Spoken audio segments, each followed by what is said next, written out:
Илшат абый, милли мәдәниятнең киләчәге менә бүгенге студентларыгыз кулында. Димәк, ул сезнең кулда. Милли кадрлар тәрбияләү юнәлешендә сезнең училищеда нинди эшләр бара? Милли кадрлар әзерләү буенча бездә зур эш алып барыла. Беренчедән, уку планнары үзгәртелде. Анда милли мәдәниятне өйрәнү специалистлар хәзерләү бурычлары тора бездә. Әйтеп китәргә кирәк, соңгы вакытта без милли мәдәниятне үстерү буенча күп кенә эш алып барабыз.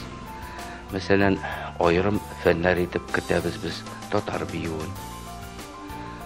Аннан соң әйтергә кирәк, менә без соңгы 2 ел эчендә коллективта итальянчылар ансамбле оештырдык һәм алар аерым фән булып студентларга өйрәтеләләр.